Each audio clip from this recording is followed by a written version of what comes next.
Hola nuevamente. Bien, pues aquí seguimos trabajando con los principios básicos de las tablas de verdad.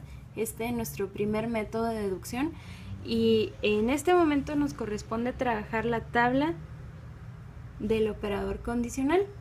Esto es del si P, entonces Q. Vamos a ver cómo funcionamos. De la misma manera que veníamos trabajando con la disyunción y con la conjunción, pues empezamos como siempre con el primer paso, el paso de 2 a la n.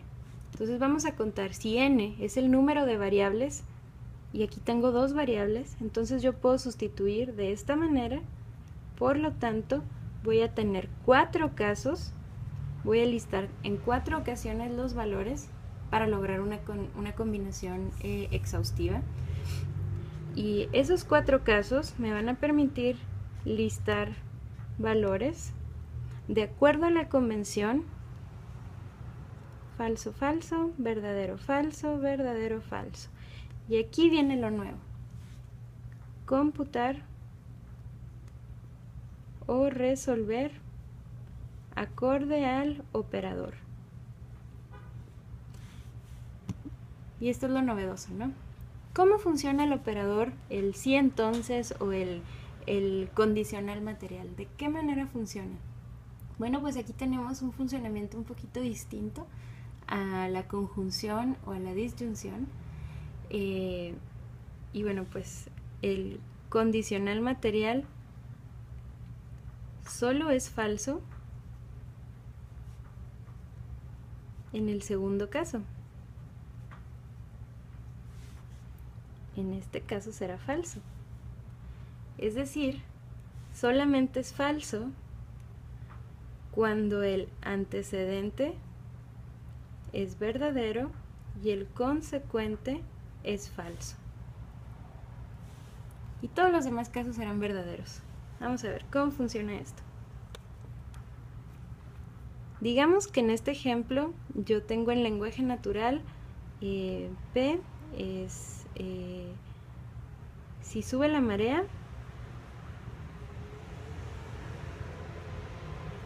o más bien estoy analizándolo al revés. P, si hay luna llena, entonces sube la marea.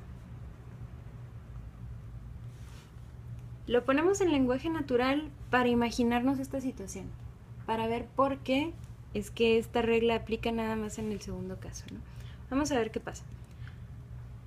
En el primer caso, se cumple P, es verdadera P, y se cumple Q. Esto es verdadera Q. Lo que significa que hubo luna llena y subió la marea. Entonces se mantiene la condición. En el segundo caso, hubo luna llena, pero no subió la marea. Esto tiene que ser falso. ¿Por qué? Porque la luna llena, si bien no es la única causa, bueno, es una causa para que haga ese movimiento extraño en la marea, ¿no? Esa gravitación, esa fuerza que ejerce la luna sobre la Tierra, particularmente, bueno, pues sobre estos movimientos de las aguas, es una condición necesaria para que la marea suba. En presencia de luna llena, debe subir la marea. Y aquí no se cumple esa condición. Aquí por alguna razón no subió la marea. Entonces esta situación tiene que ser falsa.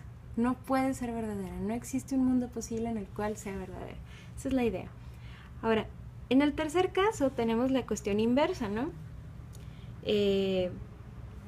No hubo luna llena, pero sí subió la marea.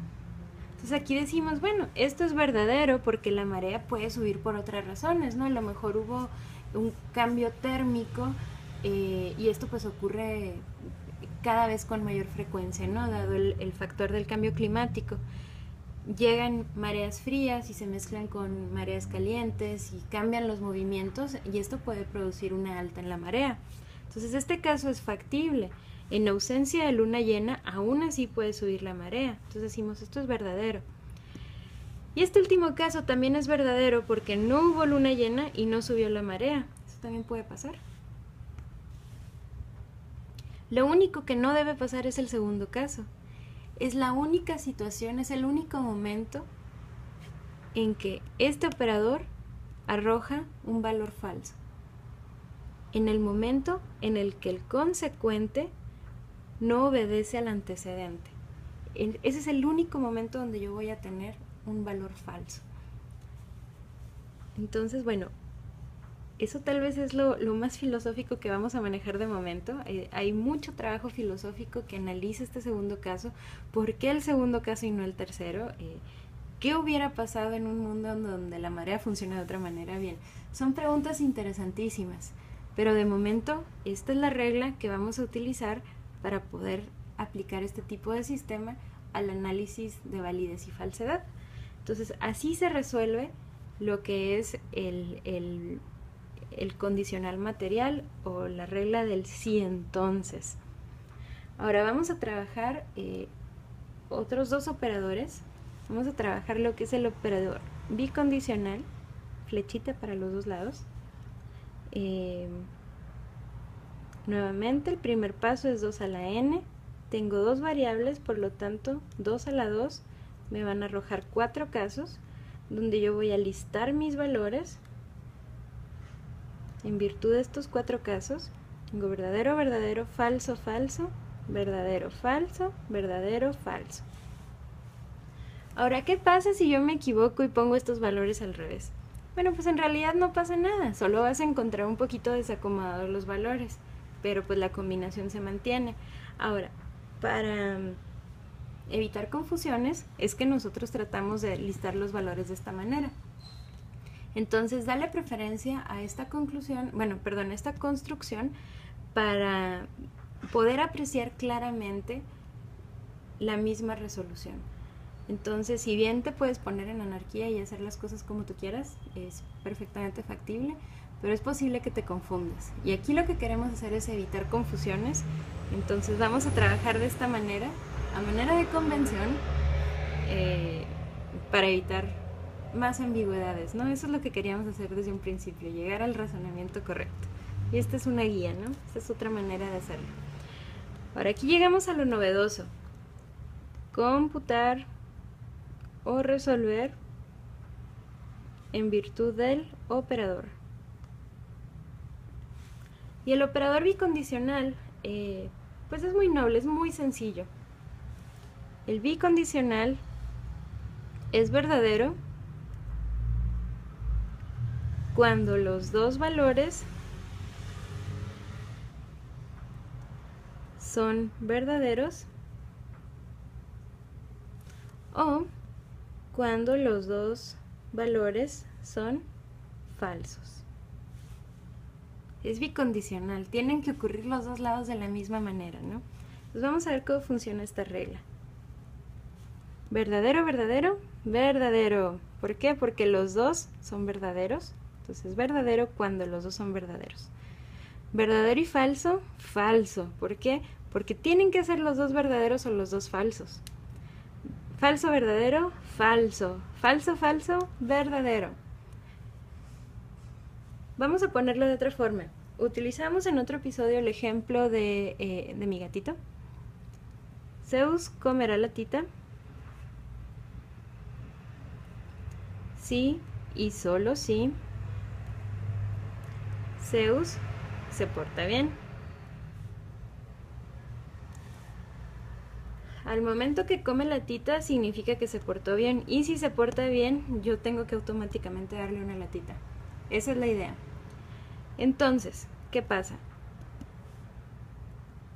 Comió la tita y se porta bien, se cumple la condición. No está comiendo la tita significa que no se portó bien. Pero estos casos intermedios, donde uno es verdadero o donde el otro es verdadero, no cumplen el sí y solo sí. Sí y solo sí es una superidentidad. ¿Se acuerdan de este símbolo? La otra manera de decir esto es una identidad de 3 rayitas. Es algo así como, bueno, en gente de mis tiempos sería una identidad super saiyajin. Es más que un igual, ¿no? Entonces tienen que ser iguales los dos de los dos lados. Por eso es que estos dos casos quedan excluidos de la verdad y son casos falsos. Y bueno, ya tenemos 4 operadores. Tenemos la conjunción, que es verdadera solamente cuando los dos son verdaderos. Tenemos la disyunción, que es verdadera cuando los dos son verdaderos o cuando al menos uno es verdadero. Tenemos el condicional material o flechita, el sí entonces, que es falso en el segundo caso. Y tenemos el condicional, el bicondicional, que es verdadero cuando ambos son verdaderos o ambos son falsos. Entonces ya tenemos esas pequeñas tablas hasta aquí. Ya nada más nos falta el caso de la negación. Entonces vamos a ver la negación. Este es un caso muy sencillo, muy sencillo.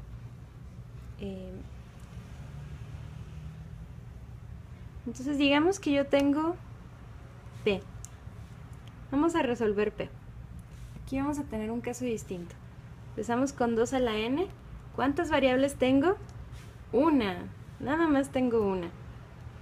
Lo que significa que será 2 a la 1. Por lo tanto, tendré nada más 2 casos para listar valores. ¿Sí? En virtud de esos 2 casos yo voy a listar valores. ¿Y cuántos valores tengo? Bueno, tengo 2, por lo tanto nada más voy a listar verdadero y falso. Para el caso de la negación, lo único que hace es lo siguiente. Para resolver el operador, lo único que tengo que hacer es invertir los valores de la variable. ¿Sí? Fácil. Vamos a ver cómo funcionaría con algo un poquito más complejo. No es el caso que P y Q. Aquí vamos a cambiar esto. Serían 2 variables, por lo tanto voy a tener mi tradicional 4. Entonces voy a listar los valores, igual que como lo haría en ausencia de la negación. Verdadero, verdadero, falso, falso, verdadero, falso, verdadero, falso. Vamos a resolver esta tabla. Decíamos que la conjunción es verdadera solamente cuando ambos son verdaderos. Entonces yo tengo esta tabla. Ahora, como estoy negando todo este rango del paréntesis, lo que significa es que yo voy a tener que invertir estos valores centrales. Esta resolución a la que yo llegué va a acabar de esta manera. Y ese sería el resultado de esa tabla. Entonces la negación lo que hace es invertir el valor dependiendo del rango de operación, dependiendo de dónde estén los paréntesis o qué tan cerca esté una variable, ¿no? ¿Qué pasaría en este siguiente caso? Digamos que yo tengo no P y Q. ¿Qué pasaría aquí? Bueno, pues de la misma manera sigo teniendo 2 variables, entonces yo puedo listar mis valores para 4 variables. Verdadero, verdadero, falso, falso, verdadero, falso, verdadero, falso. Pero antes de realizar esta operación, yo tengo aquí este caso inmediato que me está afectando una de mis variables. Entonces lo que tengo que hacer es invertir y luego computar entre estos dos los valores. Entonces aquí va a cambiar un poquito mi tabla, el resultado se va a alterar. Vamos a ver, la conjunción es verdadera nada más cuando ambos valores son verdaderos. Entonces aquí tengo falso y verdadero, falso, falso y falso, muy falso, verdadero y verdadero, verdadero, verdadero, falso, falso. Entonces aquí tengo lo que hubiera quedado tradicionalmente en mi primer caso, ahora me quedo en el tercer caso, ¿sí? Y bien, así es que funciona la negación. Muy atentos, y bueno, esto se aclara con la práctica también, ¿no? La práctica es lo que nos hace buenos en lógica, a menos que ustedes sean sumamente fabulosos, y no dudo que lo sean, pero para gente normal como yo, pues la práctica es lo que nos lleva a entender este tipo de cuestiones, ¿no? Estos rangos, la diferencia entre un paréntesis, una negación